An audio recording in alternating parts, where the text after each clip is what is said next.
Hi, my name's Connie and I am making this video for Dystonia Awareness. September is Dystonia Awareness Month.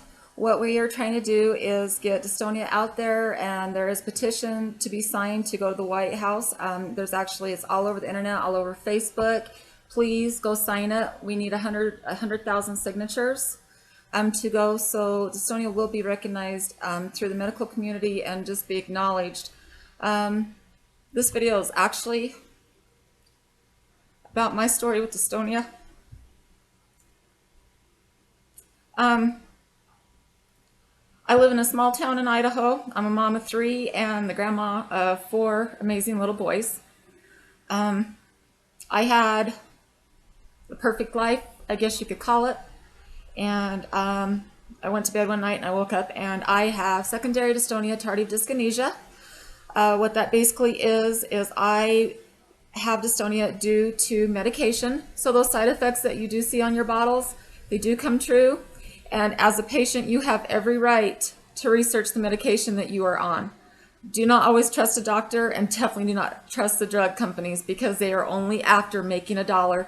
They even lie to the doctors about what is going on. In 2004, my brother and his fiance were brutally murdered by his ex-wife.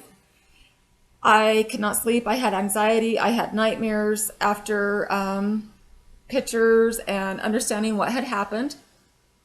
I went to the local doctor, told him what was going on. He presented to me that there was a brand new drug out on the market. It was going to be the new Prozac, and he put me on it. It helped me sleep. There's no doubt about that. And I was on it for a couple of years. I actually could no longer afford to take the medication because it was so expensive. My doctor said, hey, the company will send it to you for free. All we have to do is send this prescription off and fill out this form with your finances. At the time I was a single mom, so I qualified. So every 4 months, 4 bottles would come. I would take it, and never anything was questioned. I was never seen by my doctor. He would just continue to fill it out. In 2007, I actually switched doctors and asked him if there was something cheaper I could go on to help with my anxiety and my sleeping. When he found out the drug that I was on, he couldn't believe that I was actually on this medication. It was actually now labeled as a black box warning. And he was shocked that the side effects, that I had no side effects as of kidney failure, heart failure, liver failure. So they took me off the medication. Within a matter of a few days, I woke up and I had some of the craziest symptoms. I was shaking, I couldn't walk, I was falling. Went to the emergency room. They had no idea what was going on. I went to doctor to doctor to doctor. MRIs were coming back negative. There was nothing wrong with me. I went to a different state and was tested for MS because I had all the symptoms of MS. They did more brain scans, more electrodes. And they came up that I was having pseudo-seizures. Pseudo-seizures are basically you're under stress and your body and your mind make it up. So there was nothing wrong with me. I went through these storms. I was basically paralyzed at times. I shook so hard at times. I was missing work. I was losing weight, falling downstairs. My youngest son's memory of me having dystonia before we had a name for it was before he had his driver's license. He had to rush me to the emergency room because I fell down a flight of stairs and I couldn't stand up. I actually started feeling better. And I went almost a year with very few symptoms. I just was very tired. I could function. And then in September of 2009, it was my son's 16th birthday party. Had a big celebration. Things were great. I went to bed that night and I couldn't walk the next day. My symptoms continued to get worse and worse and worse. Didn't know what was going on. I just wanted to die. Continued with more and more doctors. I couldn't go to work because my office was upstairs, and so I would sit at the bottom of the stairs and literally just cry because I couldn't make it up the stairs. My arms would just sit and flop. They would hit the desk. People would sit and ask me, are you okay? I actually remember typing with one finger to one of my coworkers, actually my boss, that I needed help. At that time, he called my boyfriend to come get me. I went to stand up and I collapsed and I was basically paralyzed. I remember four of the guys carrying me downstairs to the car because I couldn't move. Still no answers. To the point I continued getting worse. My daughter lived out of town. She was coming to check on me. My youngest was here taking care of me. I thought I was having a heart attack. I couldn't breathe. My heart hurt so bad. Nobody had any answers. I'm going to try to post some videos here in a little bit. You can understand what I was going through. Doctor said I was making it up. And I would lay in bed literally and sit and think, how can I make this up? My kids videotaped me when I was sleeping. How could I make these things up? I didn't understand. Why were these doctors telling me that I was making these things up? I was losing my speech. I was missing work. That was a huge stress. Still had no idea what was going on. We videotaped some of my episodes and sent it to the Mayo Clinic, and within 5 days, the Mayo Clinic had me scheduled to be in there. I had amazing friends that put a fundraiser together so I could actually go down there and my kids could be taken care of while I was down there. At that point, I was diagnosed with tardive dyskinesia, which is actually the side effect from medication. At that point, we continued to research the medication that I'd been on, and actually, it was not a drug that that was ever supposed to be an antidepressant. It's actually used for heavy severe bipolar schizophrenia, and you should be monitored at all time while you're on this medication. And I was on it for almost 4 years.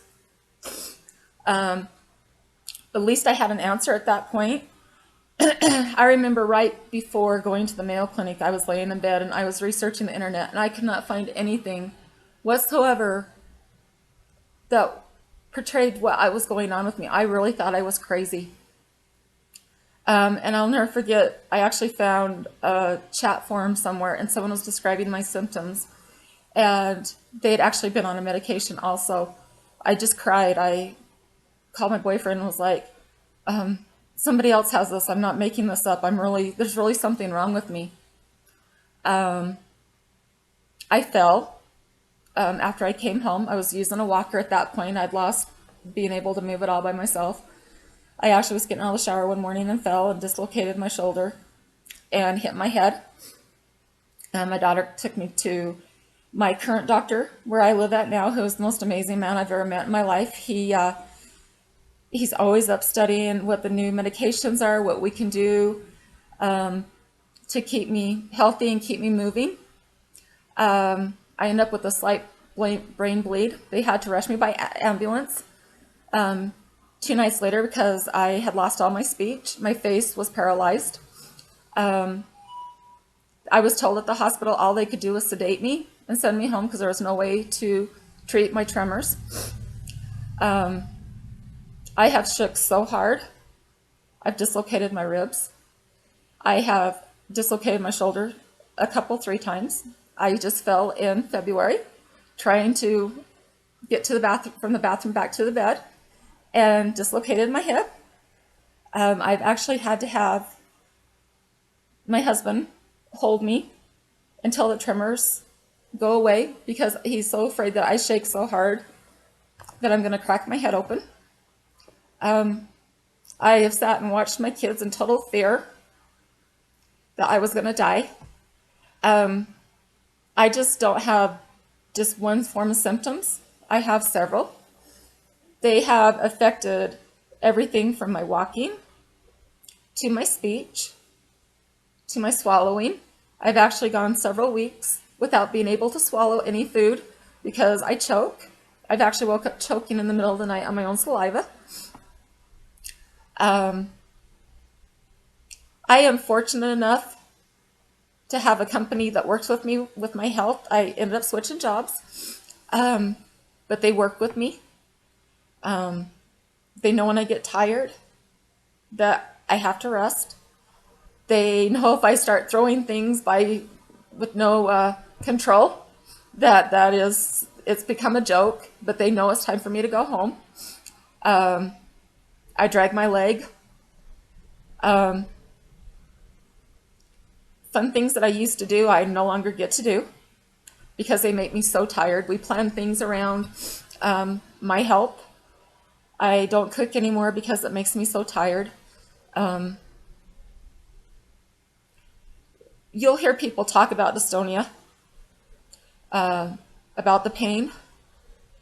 The only way that I can describe a pain of dystonia is having the flu or influenza, the worst case of flu you've ever had in your life, where your fever is 105, your skin hurts, you want to be in the bathtub, you hurt so bad you can't even stand it. I describe it as that times 1,000. We kind of laugh now because when I get to the point that I seriously don't think I can make it another minute and that I seriously want to die, as horrible as that sounds, we know that that is the point that where I'm peaking and that my body's slowly going to start regaining itself and that I'm on the mend. A new telltale sign that we finally have noticed is my speech. When I get tired, I start slurring my words. If I got pulled over for a DUI, I couldn't walk the line, and I definitely could not talk. My speech slurs. I forget things that I'm saying often. My kids and my husband actually finish my sentences for me. I can actually be looking at the stove to tell them that dinner is on the stove, and all I can do is point because it's in my head, but it can't come to my mouth. Before I was sick, I was a single mom. I worked anywhere from 14 to 16 hours a day, 7 days a week, sometimes even more. I lived to go to the gym. I ran at least 2 miles a night and did over 400 sit-ups, and I was bench pressing 80 pounds. I now can't go to the grocery store without having help because it makes me too tired. And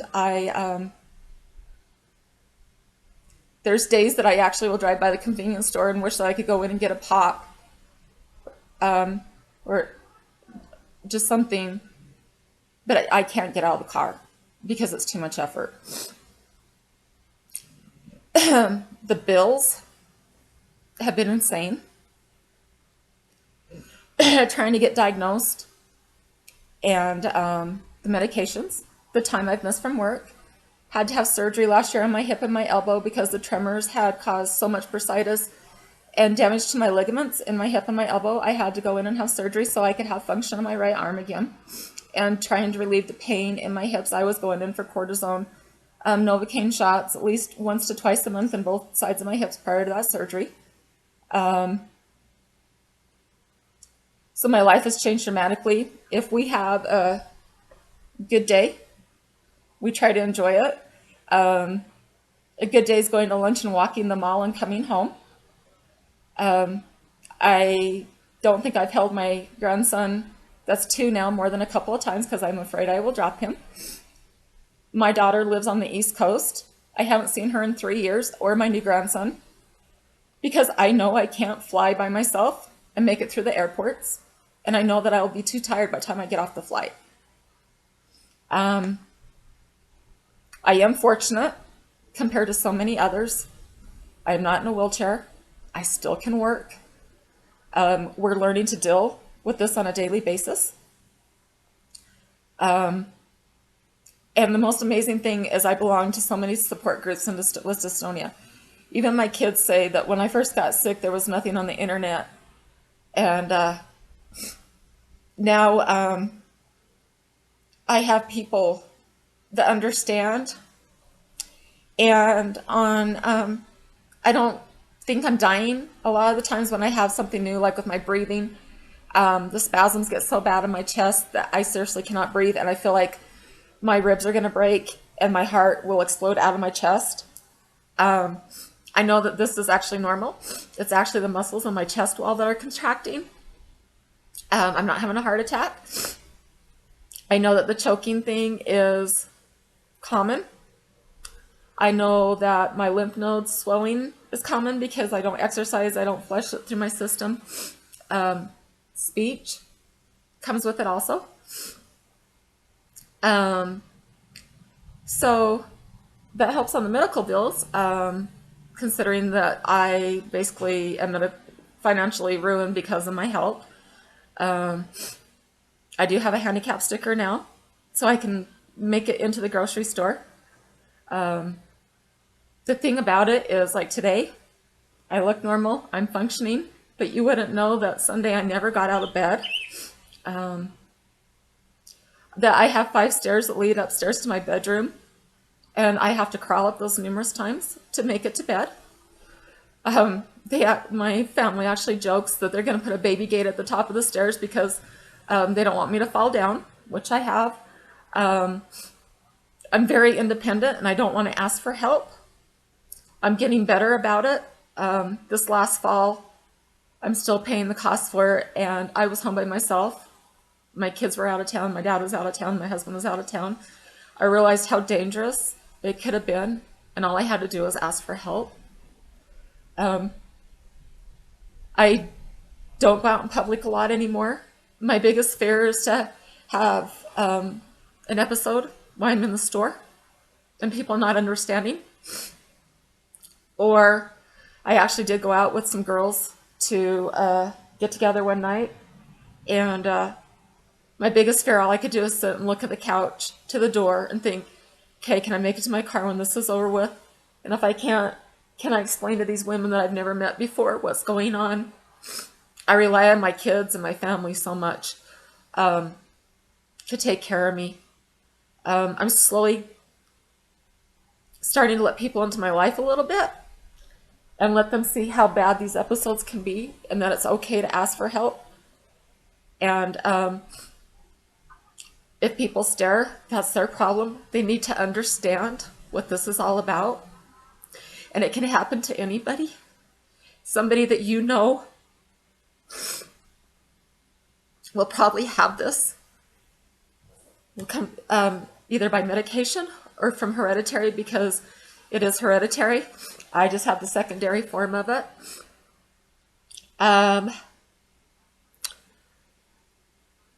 Like I said, I am so blessed and fortunate because my family takes such good care of me. I have an amazing job. Everybody understands and everybody helps me. It's me that has to learn to accept this and to deal with it and to come to terms with it and to believe that there's going to be a cure and awareness of this one day and that I can have my life back. So it's actually been very humbling to me because I realize the difficulties that there are in life, that things that you take for granted, that you can wake up and they can be gone. So what I'm asking is sign the petition, get the medical community to recognize this and that we're not making this up. Believe me, nobody wants to make this up. It's the most horrible disease or disorder there is. I call it evil because it takes your life. And I always say that the mean thing about dystonia is it won't kill you. You don't have an end to it. There's no answers and there's no cure. And I can guarantee that it will change your family. If it happens to you, it changes your friends. And you need to understand what they're going through. And if they make plans with you and they cancel, it's because you can't get out of bed. But taking the shower was so much that you are laying on the bathroom floor because you can't make it any farther. I didn't plan on this being an emotional video. I planned on this being awareness. But it is emotional. I have put on a brave face that I'm okay. I see on Facebook the saying all the time that what hurts the most is when somebody asks you if you're okay and you say, is everything all right? And you say, I'm okay. The people that say they're okay, they're not okay. I've hid in the bathroom numerous times and just cried so nobody can see me breaking down. Because I don't want people to have to take care of me. And that's the hardest thing for me to accept. But I will fight and I will enjoy every good day that I have. And if my video or my story can help one person that thinks they're crazy and they're making this up, and their doctor's telling them that they're making it up, you're not. Find a doctor that believes you because they're out there. Because I have one. He's actually so amazing that before he sends me to another doctor, he calls and tells them. Because he did send me to a doctor once that actually called and told him that I needed psychiatric help, that there was absolutely nothing wrong with me. And it was just shortly after that that we got all of our diagnoses back and everything that was going on. So he now calls prior to me going in there and explains it, because most doctors do not know what dystonia is. They have no clue what tardive dyskinesia is TD. And I am proud to say that I have secondary dystonia tardive dyskinesia because I have a diagnosis now. I can say that there is something wrong with me, though you can't see it except on my bad days. But as I was saying, if I can help one person not feel lost or alone, or they're going crazy, or that nobody loves them, there's a reason why God decided that I needed to have this, to humble me, to help somebody else, to help give my children compassion, to help bring awareness. So I'm just asking, if you see the petition on Facebook, please sign it. Please share my video. I'm not asking for sympathy. I'm just asking for people to understand and share. Thank you for your time, and please sign the petition, and please wear orange, and please research dystonia. We're not asking for donations. Please go visit the Dystonia Foundation on Facebook. They have everything from stories to donation sites to merchandise. But as I was saying, go visit. They have merchandise, they have awareness, they have so much information, symptoms. That website saved my life, saved my sanity. So once again, thank you for letting me share 25 minutes of your life. I hope that I can help somebody that might be in your family. I appreciate it. Thank you.